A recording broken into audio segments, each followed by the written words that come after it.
room with Lauren Barker and Buddy Brantley and all the PE teachers. And they were interviewing other people, and I came in, and they said, they asked me, why am I here? And before I had interviewed, I wanted to be a college tennis coach. And every other time I go interview, I was always playing defense. Like, why are you here? And this was the first interview I got to play offense and talk about the possibility of what it would look like of me being at Windsor Middle School. And I told them, I know I talk and walk funny, but I can get the job done. It just may look a little bit different. And I think, as proof is in the pudding, I'm still in Windsor 13 years later.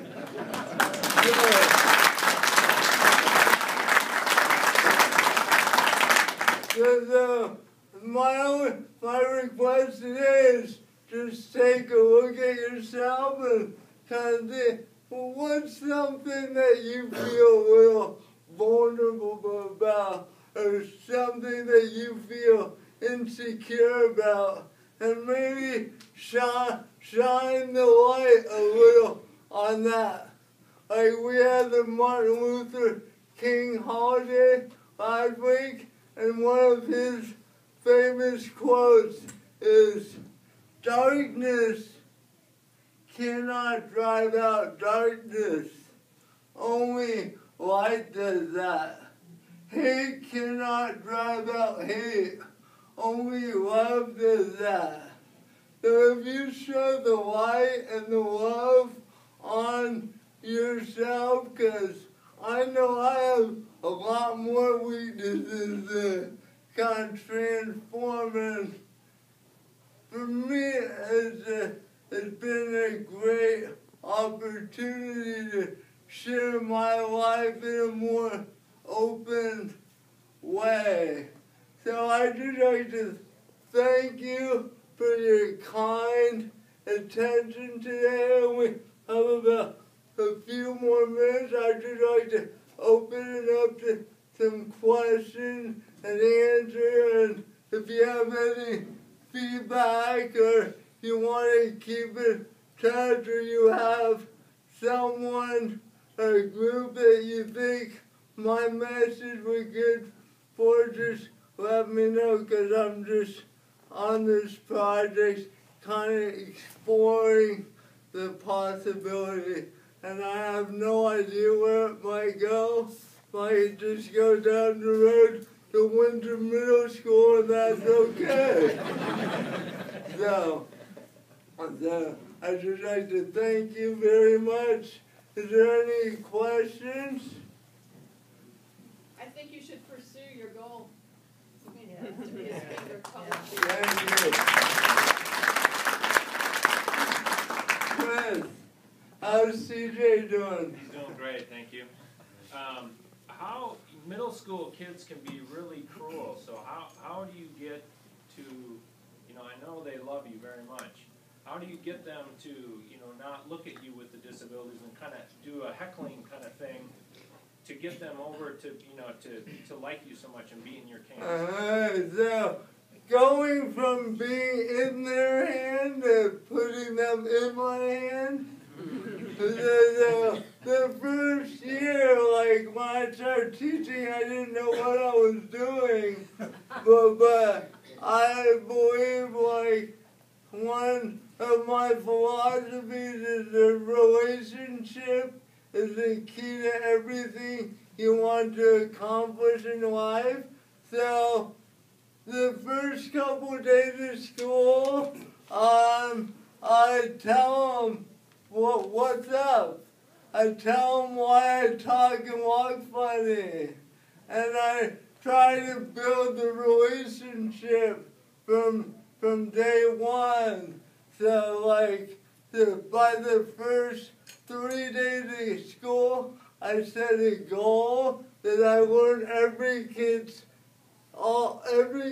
name in all my classes by the 3rd day of school, and 200 names. So once they know that I know them, then, and they know that I care and love them, that's the most important thing. Whether they can make a basket, that's really way down the list. Whether any teacher can teach an A student, but how many teachers can really maintain and have a relationship with that kid who doesn't want to be at school and has a broken home? And if I can show them a little love, it might go a long way. I'd like to give a plug to Xerxes. He's always on the cutting edge of doing things in education, and relationships is the key.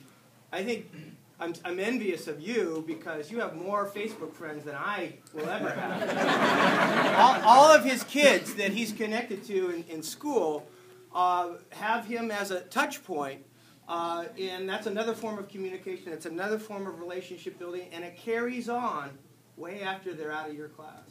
So thank you. Yeah, it's such a pleasure when I go onto the Windsor campus and tell, hey, Mr. Whitney, my old AD, Gene Sandwina, I'd go into his health class, and you know, oh my God, my whole class stopped when I walk in. So I'm a classroom disruption. So This is a little-known fact. You're too modest about it, but you're more than an articulate speaker and a pretty face. You are also the past reigning Mr. Healdsburg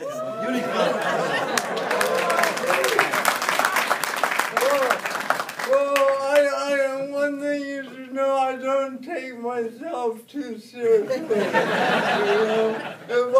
If I know how to relate to 6th graders, I can be just as silly as 6th graders, and I can even get in a Speedo in front of 400 people and show off my 6-pack. There's not too much shame. We have one more. How do I hit a better backhand? Well, first you gotta turn the shoulders, then you gotta bend the knees, then you gotta get the grip and follow through. Anyway, I have a few books here if you want one. They're $10, and if you want to be my Facebook friend, I ask a question every night, what are you grateful for? So, I'm grateful to be here. Thank you. Thank you.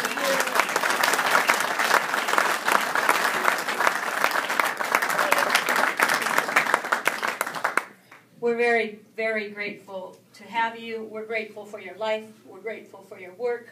We're grateful for your thoughts. And we all consider ourselves very, very privileged to have had you speak to us today, Xerxes Whitney. You're now our friend, too. Cool. And we have a dictionary. Go ahead. They're backing me up. Go ahead. Craig will make sure that you get a label to sign. We're going to donate a dictionary in your name. You may know that we give a dictionary to every single 3rd grader in Windsor, and one of them will have your signature on it, thanks to your being here today. Can I sign the X? Baby, you can sign anything you want.